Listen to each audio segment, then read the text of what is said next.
सांगली जिल्हा म्हणजे सर्व कथामाला सेवा जर सानेगुरुजी प्रेमी सर्व बंधू भगिनींचं मी स्वागत करतो। खरं म्हणजे ज्या वेळेला सानेगुरुजी जन्मशताब्दी ज्यावेळेस झाली आपल्या जिल्ह्यामध्ये खूप प्रमाणात काम सर्वांनी छान काम केलं आणि मी स्वतः सांगतो मी पूर्ण महाराष्ट्र फिरलो आणि तिथून वाटेत होतो। पण हा मातृहृदयी हा मानव जर आपल्या देशात जन्म हे आपलं भाग्य आहे, लक्षात ठेवा।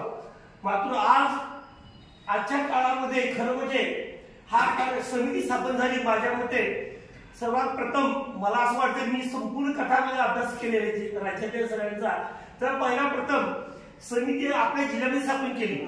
त्या सर्व मंडळींना खरं मी धन्यवाद देतो, कारण लक्षात ठेवा सांगली ही चांगली आहे आणि त्याची सुरुवात आपण इथून करतोय।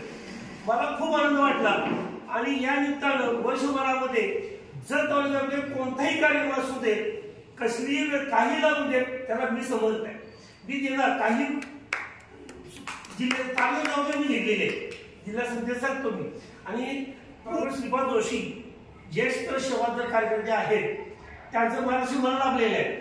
आम्ही ते माझे मुख्याध्यापक होते, मी त्यांचा शिक्षक होतो। आम्ही दोघांनी मिळून शाळेत असताना आता ते सेवानिवृत्त झालेले तरी पण त्यांचा आशीर्वाद मला नेहमी असतो। त्यांना मी सांगितलं नाही सांगलेलं येतो पण ते ओळखतात सुभाष थांबत नाही येतात इकडे थांबत नाही।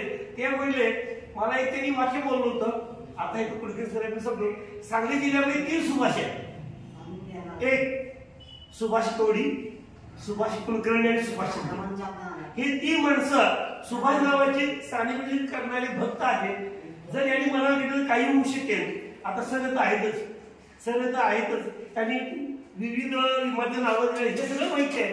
तर आपण ह्या वर्षभरामध्ये सांगली जिल्ह्याचं काम राज्यामध्ये आदर्श करूया आणि ज्याने कोणतीही गरज लागून देईल मी केव्हाही यायला तयार आहे। धन्यवाद।